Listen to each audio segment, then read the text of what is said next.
झाड़ फूक शुरू हो जाता है और पूजा अर्चना शुरू हो जाती है कि देवी आई हुई है, लेकिन उनके रोगों पे कोई ध्यान नहीं देता है, उनकी मानसिक स्थिति पे कोई ध्यान नहीं देता है।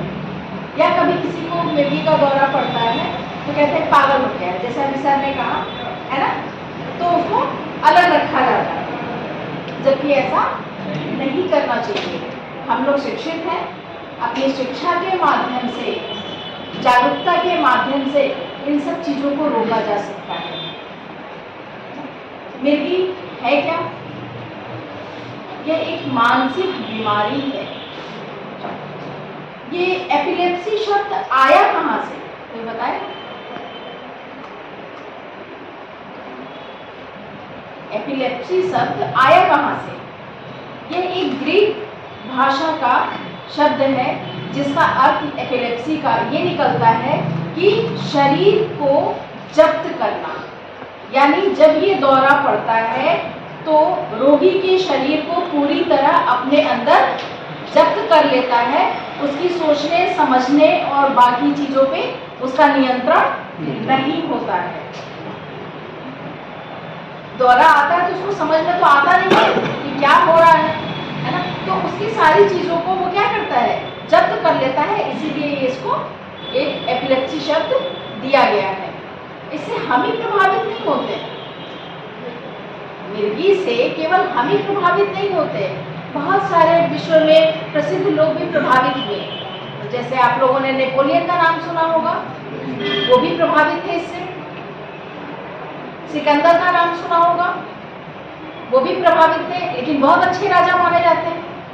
नेपोलियन ने भी बहुत अच्छा काम किया है ना। तो ऐसा नहीं है कि जिसको मिर्गी के दौरे पड़ते हैं वो बेकार है। कुछ बच्चों में जब दौरे पड़ते हैं तो वो भी बहुत अधिक बुद्धिमान भी होता है, उसकी बुद्धिमत्ता में कोई कमी नहीं होती है। कारण क्या है? मिर्गी के दौरे पड़ने का कारण क्या है? कितने कारण आप लोग जानते हैं? एक दो कारण बताइए। मैम बचपन में अगर किसी के सर पे चोट लग जाती है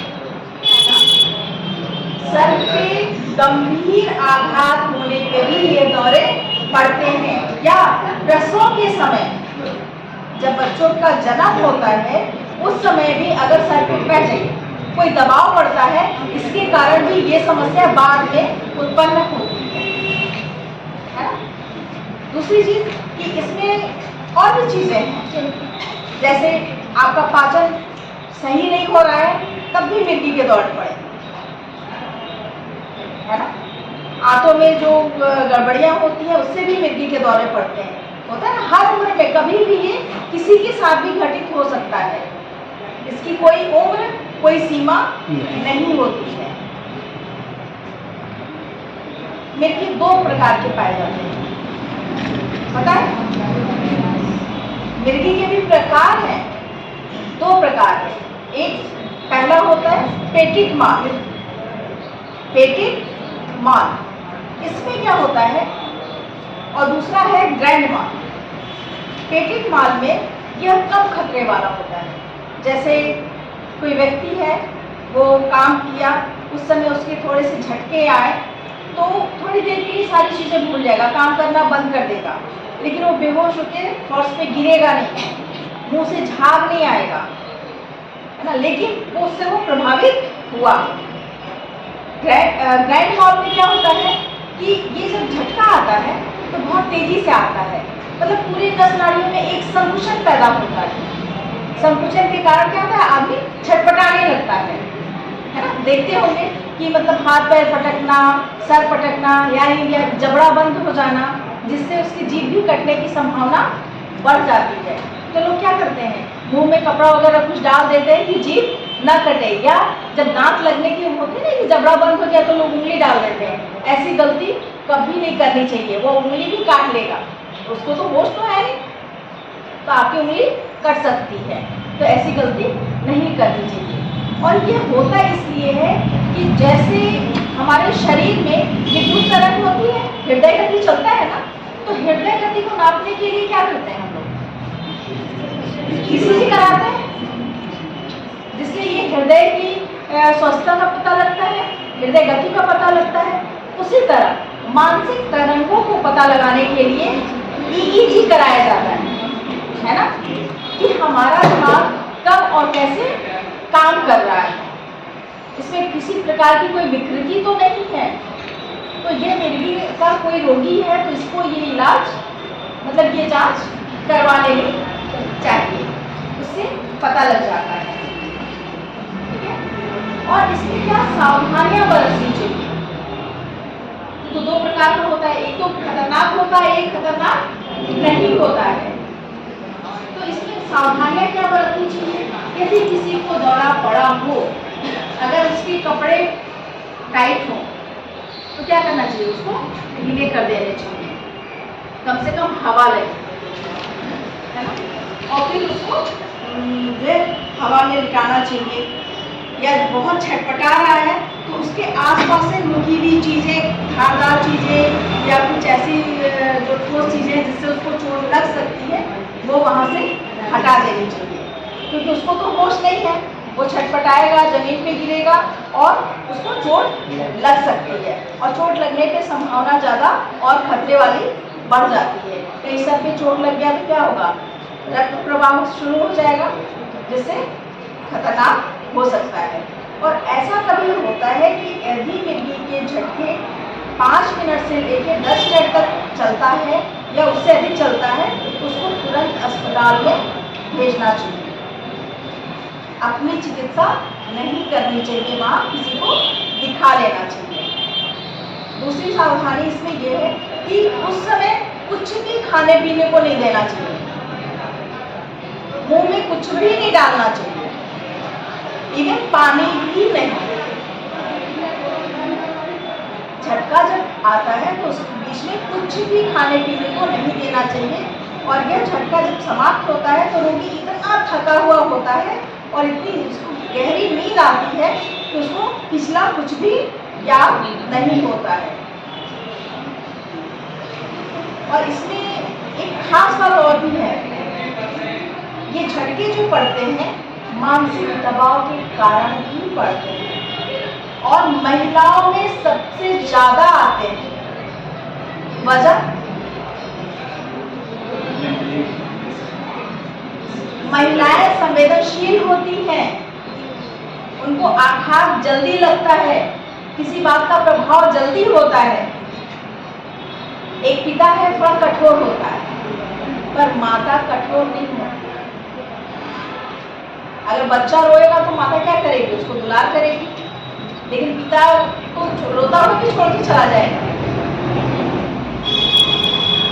तो महिलाएं जब संवेदनशील होती हैं, इस कारण उन पे प्रभाव ज्यादा पड़ता है, इसका असर ज्यादा होता है। यही कारण है कि आज देश में जितनी महिलाएं और जितने ये मिर्गी के केस आने लगे हैं, उसमें महिलाएं सबसे ज्यादा होती हैं। और खास तौर पे कौन सी महिलाएं या बच्चे जो 7 साल 8 साल से लेके 15 साल के बीच में हो, क्योंकि उन पे दबाव ज्यादा होता है। आजकल लोग क्या करते हैं? बच्चों से छुटकारा पाने के लिए जल्दी स्कूल भेज दिया जाए, है ना, माँ भी जल्दी भेज देती है कि कम से कम कुछ देर हम शांति से रहेंगे। ऐसा नहीं होना चाहिए।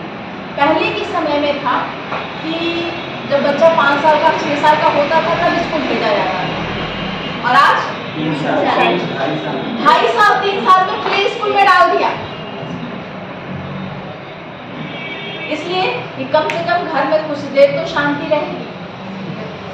लेकिन ये नहीं सोचते हैं कि उसका असर उस बच्चे पे कितना पड़ता है। पड़ता है ना। हम लोग के समय में हम लोग तो करीब लगता है कि 6 साल के रहे होंगे तब स्कूल जाना शुरू किए होंगे, कभी 5 साल 6 साल बाद, लेकिन अब जल्दी हो गया है। उसी हिसाब से वहाँ क्या होता है, बच्चे को जब हम भेज दिए कहीं प्ले स्कूल में भी भेजें, तो वहाँ जो नर्स जो दाइयाँ होती है उसकी देखरेख नहीं करती है, अच्छे से कर ही नहीं सकती हैं, क्योंकि उनके जिम्मे बहुत सारे बच्चे होते हैं। कभी बच्चा शुशु पोटी भी कर दिए तो ऐसे ही पड़ा रहता है, किसी एक पे निर्भर नहीं रहता है। लेकिन घर में क्या, घर में तो माँ है तो वो अच्छे से देख रेख करती है, और महिलाओं में जब ये मासिक धर्म शुरू होता है उस समय भी ये संभावना ज़्यादा बढ़ जाती है। इसका कारण है ज़्यादा बढ़ने का कारण क्या है ना, संवेदनशील लोग भ्रांते हैं कि अरे किसी को मिर्गी हुआ तो घर के बाहर पता नहीं चलना चाहिए, ये तो बदनामी हो जाएगी, लड़कियों की शादी कैसे होगी, होता है ना। तो इसमें छुपाने वाली कोई बात नहीं है। यह एक ऐसा रोग है जो ठीक हो जाता है, ऐसा कोई गंभीर रोग नहीं कि जो ठीक नहीं होता। और किसी को हुआ है तो प्यार स्नेह की आवश्यकता होती है, चाहे वो महिला हो चाहे पुरुष हो, चाहे वो बच्चा हो चाहे बच्ची हो, सब में एक प्यार दुलार की जरूरत होती है, उसको ठीक करने की जरूरत होती है, उसके साथ समय देने की जरूरत होती है। अब हम ये कहेंगे कि हम अगर प्राकृतिक चिकित्सा से कैसे इन चीजों को रोका जाए। सबसे पहली चीज, यदि कोई मिर्गी का मरीज उसमें जो दवाएं दी वो रखिए, ताकि वो आपकी दिमाग की स्थिति को जानता है ना।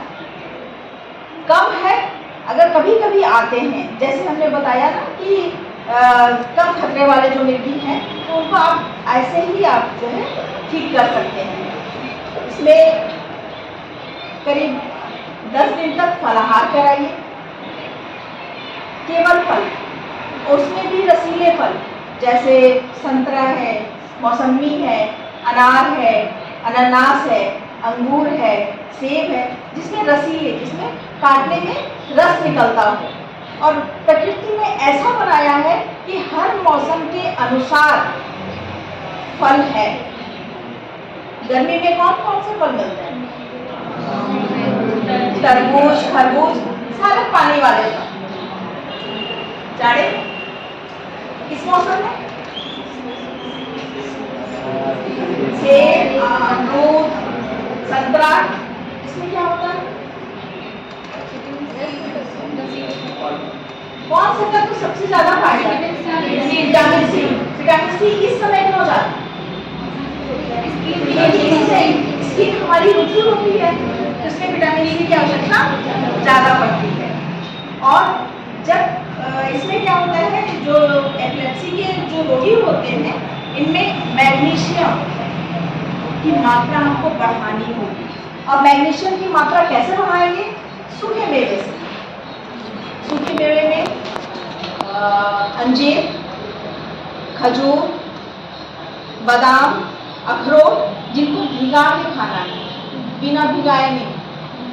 जब हम भिगा के खाएंगे तब इसका पाचन हमारे शरीर में अच्छे से एब्जॉर्ब होता है, उसका पाचन अच्छा होता है, तो इससे हम मैग्नीशियम की कमी पूरी कर सकते हैं। और हरी सब्जियां, लौकी, नेनुआ, तरोई, हर मौसम के अनुसार अपने में हरी सब्जियां, पालक, एक और करमुआ का साग आप लोगों ने सुना होगा, है ना? ये सबसे ज्यादा अच्छा होता है। वो खाने में थोड़ा खट्टा मीठा भी लगता है, खट्टा लगता है ना, वो अपने आप होता है, और ये सबसे ज्यादा फायदा करता है।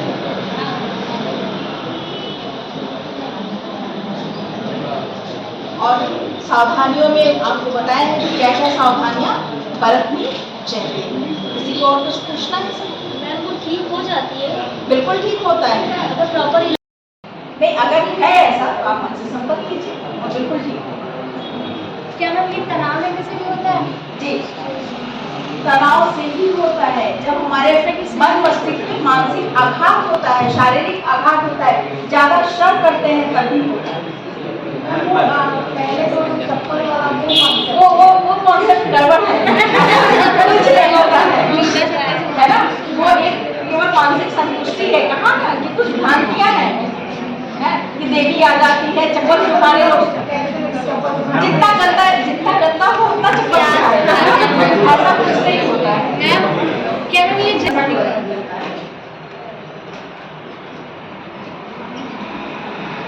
और जेनेटिक भी ठीक हो सकता है, जेनेटिक भी ठीक हो सकता है, कम हो सकते हैं, उसके लक्षण कम हो सकते हैं, जो ज्यादा होते हैं वो थोड़े कम हो जाए।